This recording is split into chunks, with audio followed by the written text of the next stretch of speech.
无名星域，莫非是星域主界的那位大人？此时就在冰顶峰的那位圣袍界灵师看到楚风手中的令牌，所有人都是目露惊色。你这令牌是从何而来？但台昌飞更是探手一抓，将楚风手中的令牌吸入他的手中，一番大量后，才凝声问道：“此令牌乃无名烽火大人给我的。”楚风说道：“无名烽火这个名字一出，人们又是一惊。星域主界的10大高手，乃是祖武星域至尊之下的最强者，真正的尊者巅峰，在场之人自然都听闻过。无名烽火大人给你这个令牌做什么？莫非你是要求见无名星陨大人？”但台昌飞问道：“我的确是有事要见无名星陨大人。”楚风说道。那但台昌飞忽然大笑起来，随后他双眼眯起，满是敌意的看向楚风：“我自然知道你是要见无名星陨大人，你问问此处的小辈，哪一个不是来见无名烽火大人的？但是大家都是规规矩矩的排队，然后登山闯过，合格者自然可以见到无名星陨大人。可如你这般伪造无名星陨大人令牌的，还是第一个。”什么伪造的令牌？听过但台昌飞的一番话后，人们先是感到惊讶，随后便纷纷向楚风投去鄙夷的目光。不过犹豫了一瞬间，他们便相信了但台昌飞的话。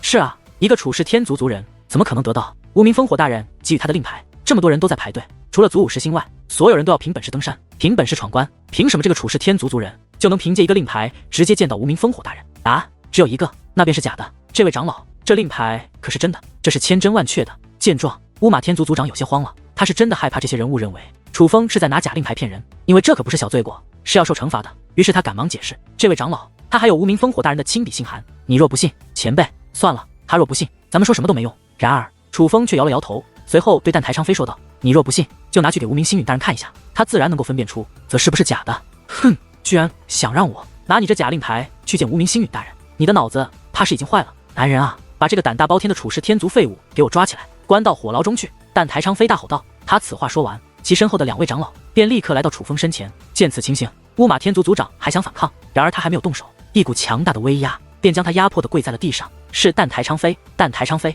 毕竟是7品尊者，有他在这里，乌马天族族长连反抗的余地没有。大人，冤枉啊，真的是冤枉啊！那令牌是真的，那令牌是真的啊！乌马天族族长赶忙为楚风解释，可是根本没用，楚风已经被带走了，而他只能眼睁睁地看着这一切发生，却无能为力。你们2个也赶紧给我滚下去，否则将你们2个也都关入火牢。但台昌飞说道。好，那长老大人，您便将老夫也关到火牢中去吧。乌马天族族长说道。他是真的想和楚风一同去，毕竟他来此处就是想力所能及的保护楚风，他并不怕危险，所以明知道那火牢很危险，他也想去。然而他话音刚落，便忽然倒飞而去，狠狠地撞在了岩壁之上。此时不仅血肉模糊，更是虚弱至极，身负重创，胆无视我但台天族的威严，赶紧滚！再看到你，我就要了你的命！但台昌飞冷哼一声，随后大袖一挥，便拔空而起，带着那2位长老一同回到了山峰之巅。族长，你没事吧？此时乌马圣杰来到了乌马天族族长身前，本来他是憎恨乌马天族族长的，毕竟乌马天族族长没能保护他的父母。可是当乌马天族族长真的身负重创，他却又忽然非常的担忧。尽管他也很惊讶自己会有这样的反应，但此时他还是来到了乌马天族族长身旁，将其搀扶了起来。小骗子，赶紧带着你家老骗子滚吧，否则就真要被关入火牢喽！徐莫荣笑眯眯地看着乌马圣杰，脸上挂着胜利般的得意。而与此同时，不仅徐氏天族的族人在冷嘲热讽地嘲笑乌马圣杰和乌马天族族长，原本于此事的围观者也在嘲讽和唾弃他们。这也没办法，毕竟大家已经认定楚风那令牌是伪造的，所以便觉得乌马圣杰与乌马天族族长也都是骗子。笑吧，尽情的笑，我怕以后你就再也笑不出来了。乌马圣杰冷冷地瞪了那徐莫荣一眼，随后便搀扶着乌马天族族长向下山之路行去。哼，一个骗子还敢如此嚣张，真是找抽！看着乌马圣杰离去的背影，徐氏天族族人很是不爽。罢了，与这种废物计较什么？他们连让咱们动气的资格都没有。那徐莫荣冷笑着说道。乌马圣杰的那句话的确没有影响到他，在他看来，乌马圣杰威胁他简直就如同笑话一般，只会让他觉得好笑。然而徐莫荣不知道的是，那但台昌飞不仅回到了冰顶峰的顶端，还进入了一座宫殿内。虽然不是有心的，可他却也将楚风的那块令牌也带了过去。冰顶峰顶端的宫殿内聚集着一群大人物，哪怕但台昌飞这位冰顶峰的主事人此时也只能坐到下座中来，因为但台天族太上长老级别的人物在这里。可是哪怕但台天族的太上长老在这宫殿内也没有坐到主位之上的资格，坐在主位上的乃是一位非常英俊的老者。没错，他虽是老者，但长相却非常的英俊，哪怕岁月在他脸上留下了痕迹，也无法掩盖他那英俊的容貌。并且这位老者的双眼非常的有神，那眼中就像是盘踞着2道星河一般。而他身上的长袍更不简单，淡淡的白光萦绕，但绝非寻常的白光，那光芒很是神圣，让人不敢亵渎。那是界灵圣袍，唯有圣袍界灵师才能驾驭的界灵圣袍。而这位老者便是星域主界的无名星域，不仅仅是一位圣袍界灵师，他同时还是一位尊者巅峰的强者。而除了无名星域外，还有一名年轻的女子。这年轻的女子长得非常漂亮，乃是那种倾国倾城的容颜，不准确来说，她更像是一个妖精，尤其是那双眼眸，简直就像是能勾魂夺魄一般。哪怕在场的都是高手，可却没有人敢正视这名女子的眼睛。他们都知道，若是与这名女子对视，那很可能是要倒霉的。毕竟此女就是大名鼎鼎的狐仙娘娘。这狐仙娘娘，别看上去就是一个20出头的小姑娘，毕竟长得是如此的水嫩魅惑，可实际上她却是一个已经活了1万多年的老妖物。她乃是妖族。狐仙娘娘与无名星陨一样，都是尊者巅峰的存在，同时也是一位圣袍界灵师。但是相比于无名星陨，这狐仙娘娘更让人畏惧。此女可不是什么好人，臭名昭著，杀人无数，死在她手中的好人也是有不少。只是奈何没有证据，想讨伐她也是不行。再加上这圣袍界灵师的身份和尊者巅峰的实力，大家也就睁一只眼闭一只眼，少有人会去与他为敌。本来这场酒宴是请4位界灵师一起的，但是梁秋成风与龙轩大师2个人在切磋技艺，所以这场酒宴便没有参加。不过毕竟是一场宴会，所以气氛自然非常不错。可能是酒精起了作用，大家也变得兴奋起来，聊天也是越聊越有气氛。酒喝到高兴时，那蛋台昌飞也是说起话来：“诸位大人，今日还有一件搞笑的事，不知诸位大人有兴趣听没有？”蛋台昌飞说道：“说来听听。”无名星陨说道：“我来此之前巡视，发现竟有人捣乱，而我过去一看，就更惊了，竟然是楚氏天族的小辈。楚氏天族那个落败的家族，竟然也敢来我蛋台天族的地盘捣乱。”听得此话，蛋台天族的不少长老都是眉头皱起，眼中多多少少涌现出了些许怒意。这还不算什么，我前去警告他们，他们不仅不怕，还拿出了一个令牌，底气十足的对我说，他们来这里是来见无名星陨大人的。但台昌飞说道：“见无名星陨大人，那是什么令牌？”有人问道。他说：“那令牌是无名烽火大人给他的。”但台昌飞笑着说道：“真是扯淡，他这种人怎么可能与无名烽火大人有交集？肯定是假的。”有人说道：“那肯定是假的呀，我本来想直接将他赶走便算了，可他竟然还想让我拿着那假令牌来见无名烽火大人。”但台昌飞说这话的时候满面笑容，笑容之中尽是讽刺，这还真是好笑。楚氏天族的人怕是疯了吧？那最后呢？怎么处理了？但台昌飞一番话竟勾起了众人的兴趣，一个个一脸好奇地盯着但台昌飞。见此情形，但台昌飞也是越说越起劲，我直接将他丢掉火牢之中去了。但台昌飞说道：“对，这种人就应该好好教训一番，让他尝个记性。对了，那令牌是什么样的？给我看看，那楚氏天族的废物伪造了一个什么样的令牌？”有人问道。对了，那令牌我还真留着呢。喏，不就是这个？但台昌飞说话间便将那令牌举了起来，并且还特意冲着无名星陨摆弄了几下。而看到那令牌之后，无名星陨以及狐仙娘娘的脸色同时变了。无名星陨，这不就是你的令牌吗？狐仙娘娘看向了无名星陨。什么？而听得此话，在场之人皆是神色大变，尤其是那但台昌飞更是瞬间愣在了原地。尤其是当他看到此时无名星陨那脸色后，更是吓得把手中的令牌都弄掉了。在那一刻，身体开始瑟瑟发抖，因为他发现此时无名星陨的脸色阴沉的像是要杀人。一声巨响传来，无名星陨身前的桌案竟4分5裂。无名星陨已经站起身来，那双眼宛如2把利刃，看向了但台昌飞。此时的但台昌飞已经吓得瑟瑟发抖，如同傻了一般站在原地。大人，难道这令牌是真的？有人开口问道。这令牌乃我亲手打造，旁人想伪造都伪造不了，岂会有假？无名星陨冷声喝道。但台昌飞赶忙跪在了地上。事到如今，他已经确定自己是闯了大祸。大人饶命！大人饶命啊！小人眼拙，无法分辨这令牌是真是假。只是那楚氏天族乃是落败的家族，在我祖武星域根本不值一提。小人实在是没想到他能得到大人您的令牌，所以小人才……但台昌飞尽力的为自己辩解。大人，这件事确实也不能怪昌飞长老，换作是我怕也会如他一般。此时但台天族的太上长老也是开口求情：“你是想说你们但台天族都是如此愚钝吗？连令牌的真假都辨别不出来？”无名星陨怒喝一声，这宫殿都颤得都快要倒塌了一般。是小人愚钝，是小人愚钝。眼见着无名星陨动了如此大的怒气，那但台天族的太上长老也是赶忙道歉，不敢再为但台昌飞求情。哼，打狗还要看主人，更何况是手持我令牌者。你们胆敢将手持我令牌者关押起来，到底是不把我无名星陨放在眼里，还是不将我星域主界放在眼里？无名星陨冷声问道。听得此话，那但台天族的太上长老也是脸色大变，竟赶忙跪在地上：“大人，不敢啊，误会，真的是误会。我们但台天族一直对星域主界忠心耿耿。”与此同时，但台天族的所有族人都是赶忙跪在地上，开始解释求饶。因为无名星陨这番话着实是将他们吓到了。其实他们现在都很清楚，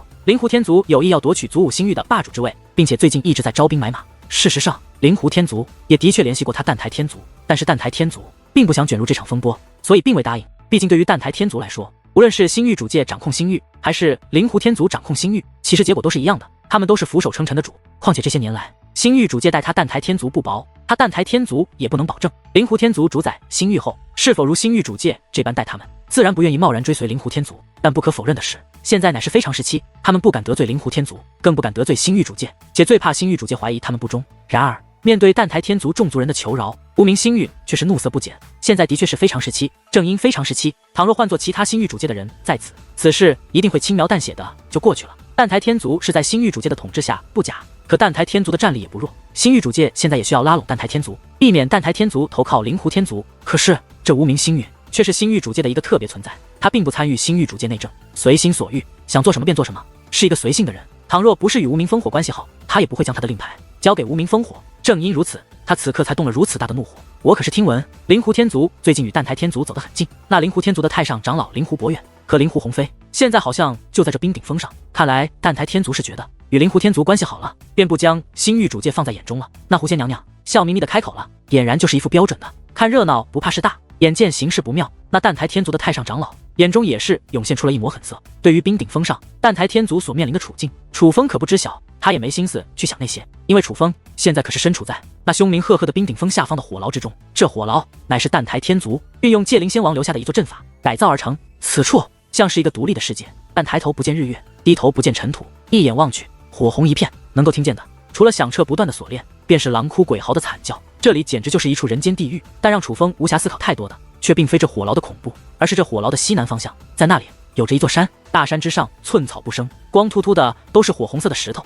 而楚风的天眼却告诉楚风，那里不简单。楚风自打落下后，只是大概扫了一眼周围，目光便被那山石所吸引。此时他盯着那火红的石头已有一段时间，忽然身后传来阵阵锁链的声响，一位年迈的老者一步一步走了过来。这位老者身材矮小，骨瘦如柴，他很是虚弱，就像是一个将死之人一般。而他身上捆绑的锁链居然比他的胳膊都粗，那锁链穿过他的肉身，上面刻着符文，符文不断的闪出红色的光华，红光闪过，他的脸庞也会随之扭曲起来。那锁链与这火牢深处的大阵相连，光芒闪烁之时，便会带给这些犯人痛苦。那些惨叫的犯人皆是如此，但这位老者似是已经习惯了那不断来袭的痛楚。不过看他这微弱的气息和干枯的身体，也可看出那痛苦对他的折磨绝不仅仅是肉体上的，竟是楚氏天族的小鬼。我已经很久没有看到楚氏天族的令牌了，你是怎么进来的？老者对楚风问道。楚风笑着冲老者点了点头，但却没有说话，而是再度看向了那面山石。看来你对那里很感兴趣，其实那里可是有故事的。老者说道。楚风原本不想搭理这老者，他感觉这老者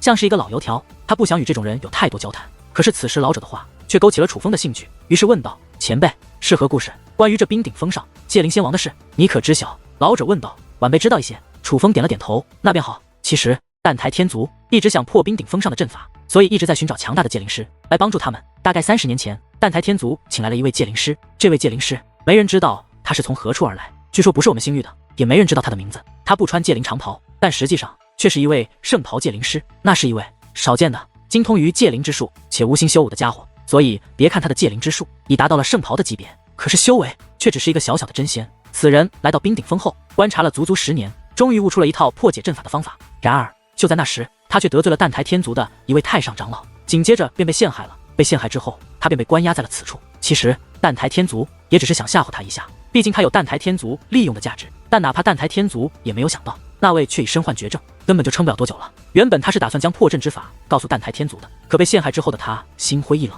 便将他的破阵之法留在了这火牢之中，相传就刻录在了那里。老者指着楚风所观望的方向说道，破阵之法吗？楚风眯着眼睛，那里正常人来看什么都没有，可在楚风的天眼之下，一切却是显现而出。那里的确有着破阵之法，并且刻录上去的时间大概就是20年前。这一切楚风都能看得出来，所以楚风觉得这个老者应该没有骗他。就在此时，道道锁链声音再度响起，有10几个人向楚风走了过来，这些人全部都是蛋台天族的人。此刻正一脸不怀疑，好意的向楚风走来，手中还拿着道道锁链，那锁链正是捆绑此处犯人的锁链，并且其中几个人还合力带着一个箱子，那箱子上有封印结界，没人知道箱子里面装了什么。糟了，他们来找你麻烦了。见到这些人，那老者顿时变得紧张起来。小兄弟，他们是冲你来的，来到这里的人都不会被永远关押在此处，可是只要被关押在这里，都要承受锁链穿骨之苦。那锁链能链接灵魂，所承受的痛苦可是不低。所以小兄弟，你等一下可勿要顶撞他们，好话好说，最好给他们一些好处，不然他们可以决定带给你的痛楚是强或弱。那老者以暗中传音对楚风说道，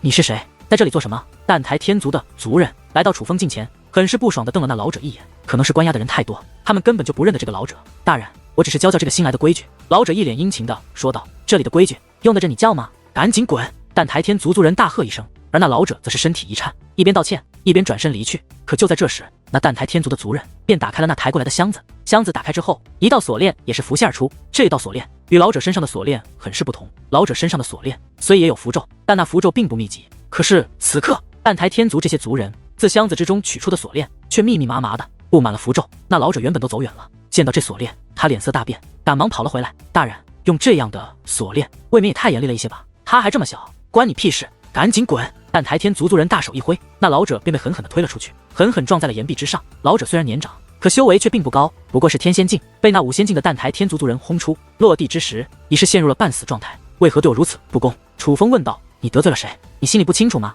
蛋台天族族人说道。是那个蛋台昌飞吧？楚风问道。你心里清楚便好，我就实话说了吧。你今日既然进入了这里，就被打算活着出去。蛋台天族族人说道。我不过是顶撞了他一句，他便想要取我性命。你蛋台天族未免太霸道了，你们今日所作所为，大家都看得清楚。日后传出去，你就不怕我楚氏天族找你们算账吗？楚风说道。的确，当那蛋台天族这些人出现后，就已经引起了这火牢那些人的注意。尽管此时没人靠近，可却有无数道目光在暗中观察着这一切。有人同情楚风，但更多的却像是在看热闹一样看待着这一切，似乎知道没有人会帮楚风。那蛋台天族的族人讽刺的大笑起来，随后他的目光忽然变得无比的冷酷。我们身后有蛋台昌飞大人撑腰，岂会怕你区区楚氏天族？少废话，明年的今日就是你的忌日。说完此话，那些人便向楚风冲了过来。见状，楚风也是剑眉倒竖，这些人不过是5仙初期，根本不是楚风的对手。楚风自然不会束手就擒。可就在这时，这火牢的顶端忽然传来轰鸣，那火牢被打开了，紧接着一道身影也是自那火牢打开的缺口飞落而下，刚好落在了楚风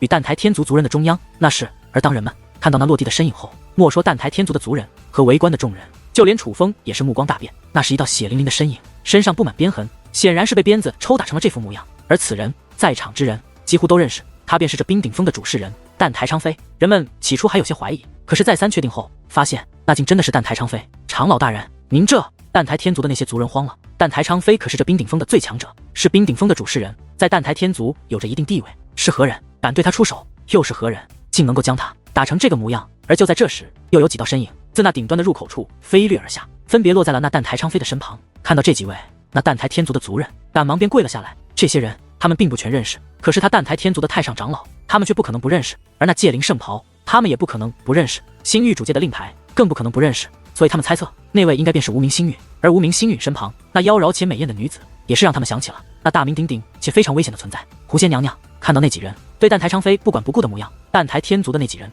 下意识的便觉得蛋台昌飞的伤势可能与他们有关。猛然间，他们想到了蛋台天族的一个惩罚——鞭刑。而偏偏蛋台天族的太上长老手中便握着一把长鞭。此时，那些蛋台天族的族人心中一颤，不过一瞬间，已是瑟瑟发抖，隐隐间不妙的感觉自他们心头升起。只是他们不明白，为何蛋台昌飞好端端的会遭受如此刑罚？不解之余，他们将目光投向了楚风，心中暗道：难道是因为这个楚氏天族的小子？而就在这时，那无名星陨、狐仙娘娘以及蛋台天族的太上长老已经走到了楚风身前。这位小友，这令牌是你的？无名星陨拿着那令牌对楚风问道。糟了！见此一幕，那些跪在地上的蛋台天族族人顿时就傻眼了。他们猜中了，蛋台昌飞长老遭受如此责罚，还真是因为这个楚氏天族的小鬼。而先前他们却还想将楚风置于死地。想到这里，他们吓得整个人都不好了，冷汗如雨一般浸透他们的衣衫，紧张的心脏都快跳了出来。前辈，这是无名烽火大人给我的，我有事想请前辈帮忙。楚风说话间，便将无名烽火书写的那封信函递给了无名星陨，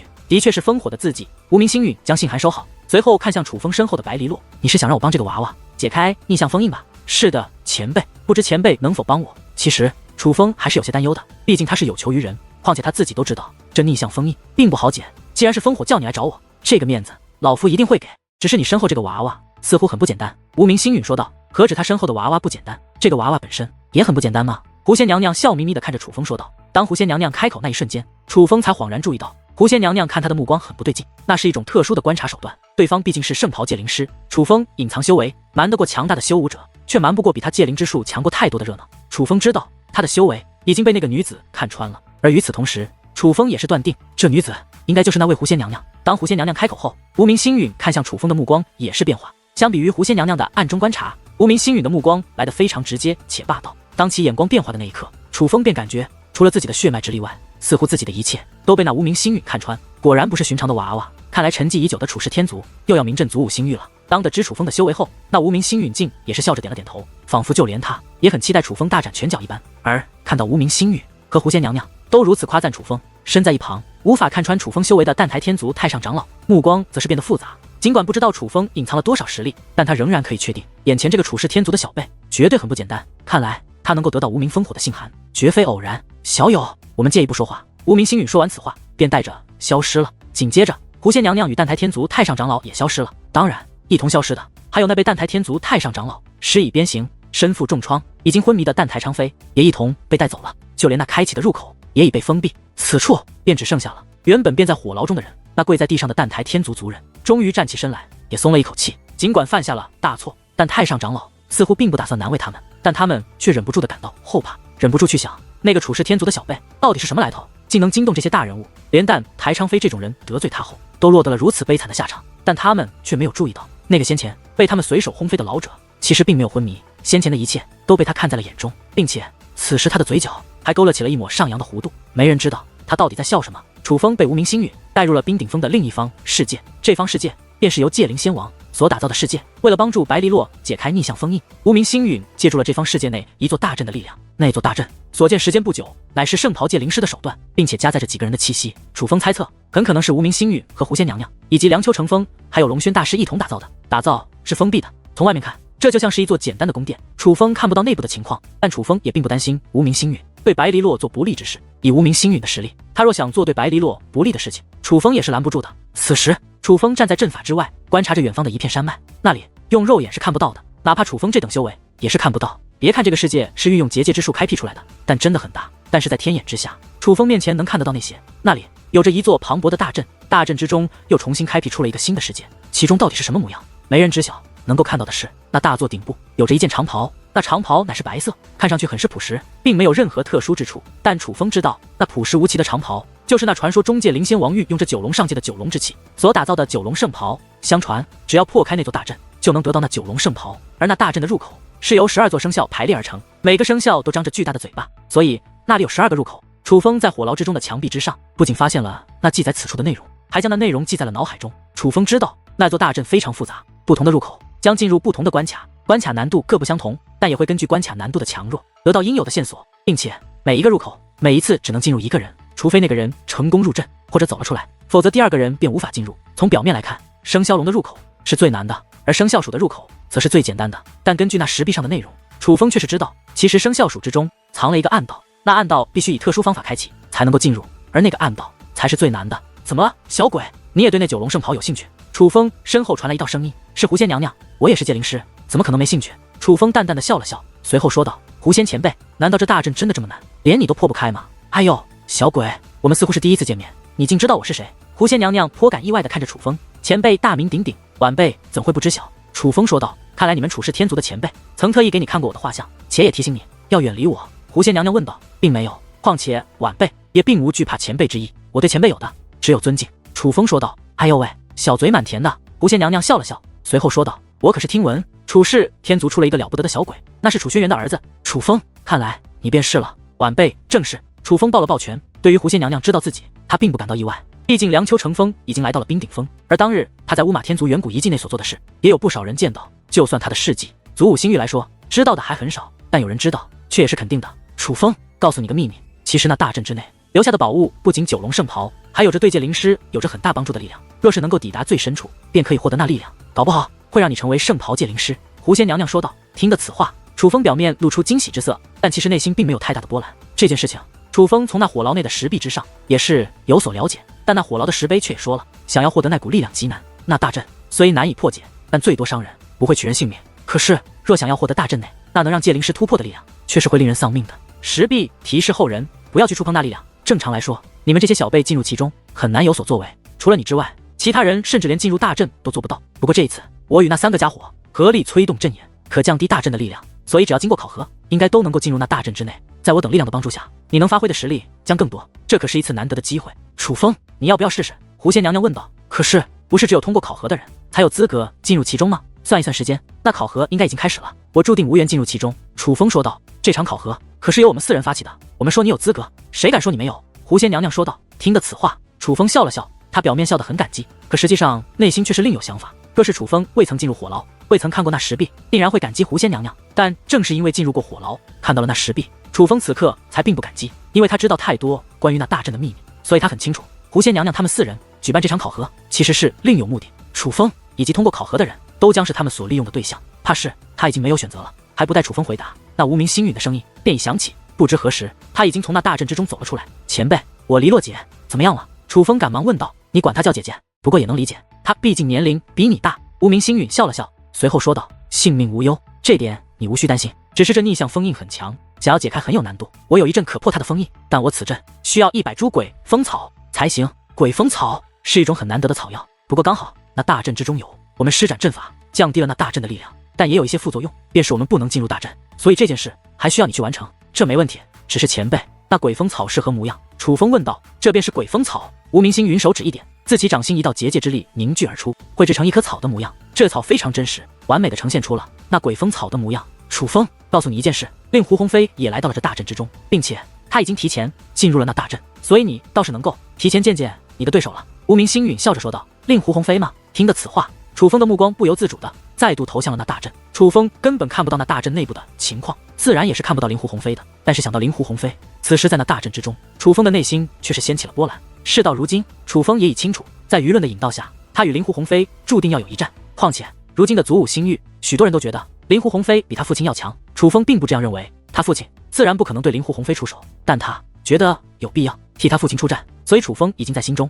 把令狐鸿飞列入了必须击败的名单之中。楚风，那考核也快结束了，你先进去吧，你可以提前选择你想进入的大门。无名星允说道。多谢前辈。楚风抱了抱拳。虽说楚风知道无名星允和狐仙娘娘可能是想利用他的力量做他们想做的事，可无名星允应该是真的在为白丽洛解开封印的，这份恩情楚风不能不谢。道谢之后，楚风便起身飞行，起来到了那大阵前。楚风径直走入了那生肖鼠的入口之中，竟然选择了鼠，这可是让我有些意外。狐仙娘娘露出了失望的目光，也许她是想稳中求胜吧，毕竟她只想寻鬼风草。无名星允说道。可是楚轩辕的儿子不该这样没有野心。狐仙娘娘说道。你说他没有野心，这说得通，但我却觉得他可能是急于帮助朋友解开封印。你可以说他没有野心，我却觉得他是重情重义。无名星允说道。听得此话，狐仙娘娘倒是笑了笑。你这么说倒是让我想起来了，其实楚轩辕那个小子也是一个重情重义之辈。当年楚轩辕以小辈身份力挫各族强者，拥有了夺取古风遗迹内最有利的机会，可为了救他的一个朋友，他却舍弃了古风遗迹内的全部至宝。但楚轩辕当年做选择的时候可是迫在眉睫，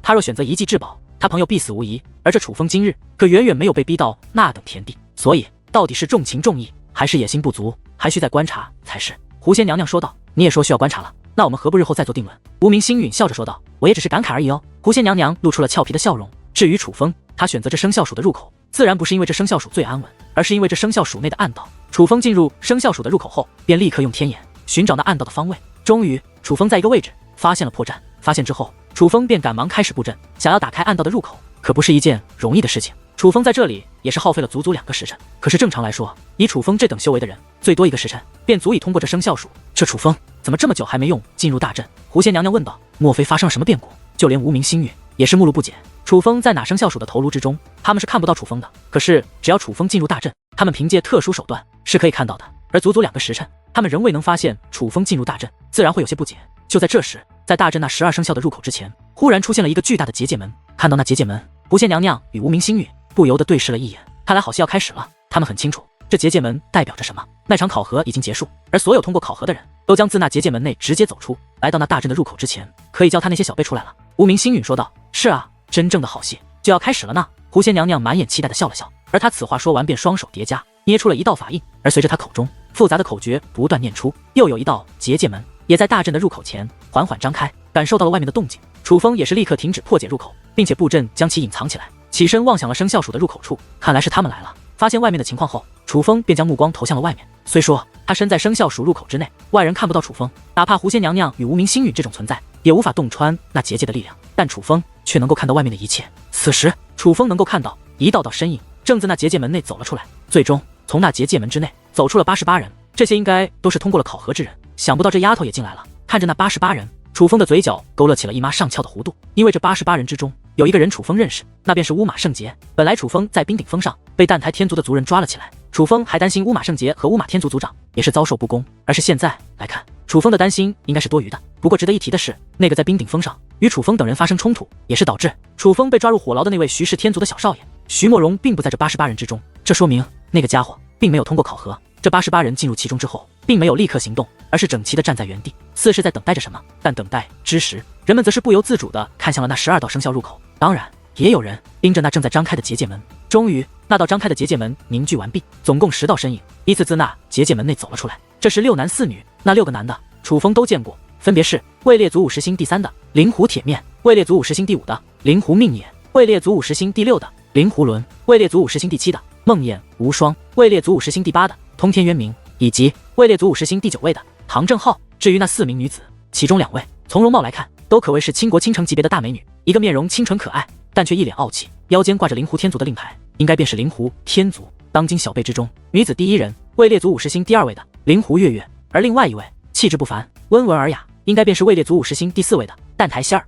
至此，除了排名第1的灵狐鸿飞和排名第10的离岸直，祖武星域的祖武十星已是全部到齐。当然，楚风却很清楚，其实那灵狐鸿飞已经来了，所以缺席的唯有离岸之1人而已。至于另外2名女子，虽并非祖武十星，可在祖武星域却也是大名鼎鼎。她们便是梁丘大师的年龄最小的2名弟子，也是现如今最疼爱的2名弟子，梁丘蓝月、梁丘红月。她们2个并未参加考核，而是与祖武十星一样得到了优待。但是以她们姐妹的身份和实力，倒也的确该有此优待。快看，是祖武十星！想不到她们进来了这么多人。那2位便是梁丘大师的闭门弟子梁丘蓝月与梁丘红月吧？真是想不到，连他们也来了。祖武十星以及梁丘姐妹的登场，让不少人激动起来。虽然能够在考核来到此处的人，无论是身份还是实力，都是不俗之辈。可是祖武十星终究是祖武十星。此时有与祖武十星同族或者熟识的人，纷纷走上前去与他们交谈起来。也有虽然不熟，但也是走上前去与他们打招呼的人。说起来，倒唯有乌马圣杰没有理会那祖武十星，甚至连也算相识的梁丘姐妹，他都没有去看一眼。不过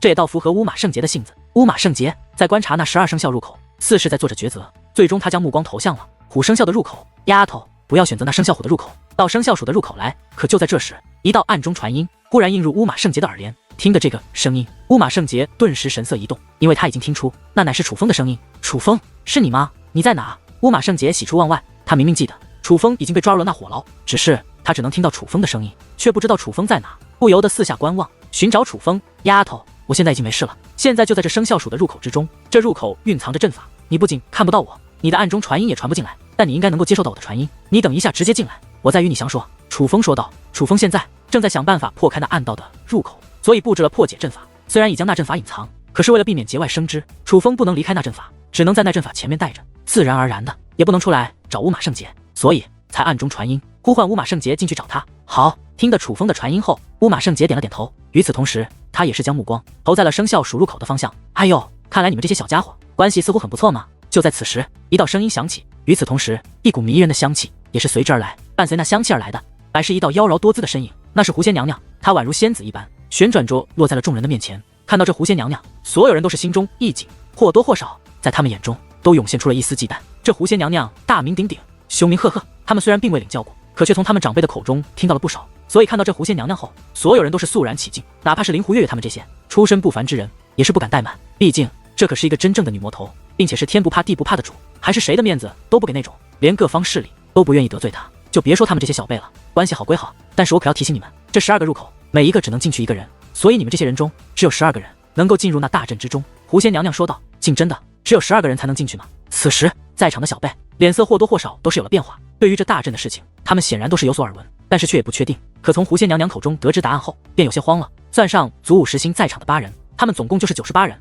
，98个人争夺12个名额，这可是有些残忍。能够进入大阵，自然是好处多多，但是无法进入大阵者，也并非就是一无所获。我们为你们准备了一份大礼，但那份大礼必须被淘汰的人合理才能获得。至于大礼是什么，到时候你们自然会知晓。狐仙娘娘说话间，大袖一挥，大地便剧烈颤动起来。随着大地的颤动，一座宫殿自地底深处缓缓升起。看到那宫殿，楚风顿时目光一动，随后淡淡的笑了。还真是准备充分啊！楚风一眼就看出那宫殿其实是一座阵法，并且这座阵法是与这座大阵相连的。看到这座大阵后，楚风更加可以确定，狐仙娘娘他们4人聚集于此，还举办了这场考核，让这些小辈进来，就是想利用这些小辈的力量来得到他们想要的东西。当然，那东西不是那么好拿到的，否则也不会连他们4人也要费尽周折来做这件事了。不过，我也要提醒你们，若是能够进入那大阵，好处自然更多，那里面可有我们精心准备的奖励。当然，能得到多少也看你们个人的实力，但你们若是实力足够的话，很可能将得到界灵仙王所留下的宝藏。狐仙娘娘说道。界灵仙王留下的宝藏。听得此话，众小辈的双眼都散发出了别样的光芒。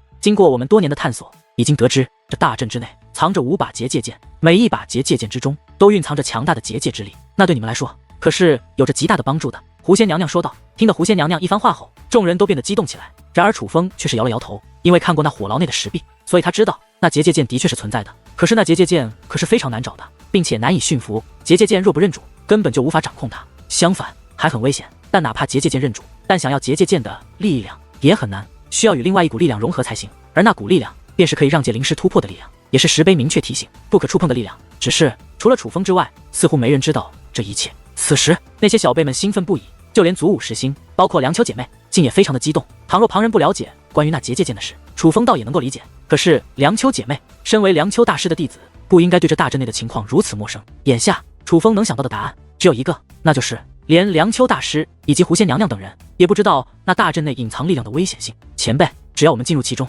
便能寻得那结界剑吗？有人问道。正常来说，凭你们的实力，不可能寻得到。但我们已经提前进入那大阵，对大阵进行了部署。我们已经寻找到了2把结界剑，并且已经将那结界剑逼入了一定的范围之内，并且我们还会催动结界阵法来削弱大阵之内的力量。这对你们来说都会有着极大的帮助。所以去争去抢，发挥你们修武者应该有的野心吧，来争夺这来之不易的机会吧。小家伙们，可不要让本娘娘我失望哟。狐仙娘娘此话说完，便妩媚一笑，随后消失在了此处。而就在这时，一道身影率先动，直接冲入了生肖鼠的入口。此人自然便是乌马圣杰。乌马圣杰这一动，立刻引爆了在场的所有人。此一时，所有人都是立刻动身，快速地掠入了自己中意的入口之中。当然，也有不少人选择了那生肖鼠的入口，毕竟他们可是听闻生肖鼠的入口乃是最简单，也是最容易通过的入口。然而，进入生肖鼠入口的人无一例外，全部都是刚一进去便立刻被倒飞而出。看那狼狈的模样，明显的被人给打出来的。而进去那么多人，几乎全都飞了出来，可唯独乌马圣杰的身影没有出现。由此，大家都知道将众人打出来的究竟是谁了。刚刚那个乌马天族的小子似乎有些不简单嘛。灵狐月月略感兴趣地望向了生肖鼠的入口，那家伙的确很不简单。梁秋兰月说道。兰月姑娘认识他？淡台希儿问道。之前曾一同相处过，他的结界之术不在我们姐妹之下。梁秋红月抢着说道。这乌马天族竟出了这么一个天才。此时莫说旁人，就连灵狐月月以及淡台希儿的美眸之中都是露出了惊讶之色。他们先前只是对乌马圣杰有一点点兴趣，可当听过梁秋姐妹的话后，那便已经不是一点点兴趣那么简单了。整个祖武星域的小辈之中，梁秋姐妹的界灵之术绝对是最顶尖的，旁人想与她们姐妹拉近实力都是非常之难。可是乌马天族那位竟然与她们实力相同，这让人们怎能不感到惊讶？关于那场预言，你们都听闻过吧？之前有人猜测，那预言之人乃是乌马天族的乌马圣杰，而那乌马圣杰便是刚刚进去的那一位。就在此时，一向冷漠严肃的灵狐铁面竟也开口了。相比于其他人，他对乌马圣杰还是比较了解的。当初在那祖武修行界内，乌马圣杰的出现可是带给了他不小的麻烦，他是费了好大的力气才将乌马圣杰打压下去。可以说，在楚风进入祖武修行界之前，那乌马圣杰便是他最大的阻碍。原来他便是乌马圣杰，这也就难怪了。灵狐月月感叹起来，就连淡台希儿的目光也是有所变化。显然，对于乌马圣杰，他们虽然没有见过，但却都听闻过。莫非月月姑娘想去领教一下？有人说道。对于预言之子到底有几斤几两，本姑娘的确有点兴趣，只是可惜她太没出息了，竟然选择了生肖鼠的入口那里，我可是毫无兴趣。灵狐月月小脸一扬，脸上洋溢起灿烂且迷人的笑容。忽然，裙摆飞舞之间，郊区已是化作一道光线飞掠而出。灵狐月月选择的竟是难度最高的龙生肖的入口。不过对于灵狐月月这个选择，人们倒也是未感意外。灵狐月月贵为灵狐天族的第一女天才，她与灵狐鸿飞有着不同之处。灵狐月月不仅从小就展现出了修武方面的天赋，同时也展现出了界灵之术方面的天赋。当年灵狐月月更是差一点成为了梁秋大师的闭门弟子，只是后来因为一些不愉快的事情，最终导致梁秋大师放弃了收令狐月月为徒。不过哪怕灵狐月月没有梁秋大师这种高人指点，但界灵之术方面却也是进步飞速，早在多年前已是踏入尊跑界灵师的境界。只论结界之术方面的势力，这灵狐月月比起梁秋大师这两位与其同龄的梁秋红月以及梁秋兰月也还要强上一些。紧接着梁秋红月与梁秋兰月则是分别选择了虎生肖以及蛇生肖的入口，灵狐铁面选择了生肖牛的入口，而其他人也是各有选择。唯有祖武十星剩下的人还在犹豫，他们修武方面的实力不用多说，乃是祖武星域当今小辈中最顶尖的一批。可是除了灵狐月月外和灵狐铁面外，其实界灵之术方面他们都不是特别的卓越。若不是祖武十星无需参加考核，搞不好他们之中根本都进不来。毕竟这场考核主要要求的乃是结界之术，而在各方人马争抢名额的时候，楚风和乌马圣杰已在那生肖鼠的入口中相聚有了片刻。此时乌马圣杰已经了解到了楚风的情况，而楚风也是从乌马圣杰那里得知了当日他被抓走后的事情。乌马天族族长被重创后，淡台天族并未再过多难为他们，而乌马天族族长觉得此次冰顶峰对乌马圣杰来说是难得的机会，便极力劝说乌马圣杰让他参加考核。至于解救楚风，他会另想办法。而对于解救楚风，当时的乌马圣杰也是没有什么办法，所以他便来参加了这场考核。万万没想到的是，竟在这里遇到了楚风。楚风竟然神奇的脱困了，更神奇的是，竟然提前进入了此处，甚至比祖武十星和梁秋姐妹还快了一步。难怪族长说你是有大气运的人，之前还不明白什么叫大气运，现在似乎懂了。你这运气也未免太好了。乌马圣杰以调侃的语气对楚风说道。可能是我人太好，连老天爷都眷顾我吧。楚风笑嘻嘻的说道。见楚风如此不要脸，乌马圣杰甚是无奈。你这家伙是怎么混进来的？就在此时，忽然有一道凶悍与不解的声音自门口的方向响起，是组5实行排名第9位的唐正浩。除了唐正浩之外，还有这6个人也随着唐正浩一同走了进来。这6个人有1位是唐氏天族的人，另外5位与唐正浩也是相识的。他们跟着唐正浩来到这里，可不是来挑战唐正浩的，也不是来挑战乌马圣杰的。他们自认为实力不足，已经放弃了抢夺进入大阵的机会。而得知唐正浩想要挑战这乌马圣杰，他们便跟过来看看热闹。唐兄，你认识此人？见唐正浩如此惊讶，有人问道。当然认识，此人可是来头不小，乃是楚轩辕的儿子楚风。唐正浩说道。什么？他是楚轩辕的儿子楚风？听得此话，那6个人都是神色一动，随后开始仔细地打量起楚风来。不因别的，只因楚风是楚轩辕的儿子，就足以得到他们的重视。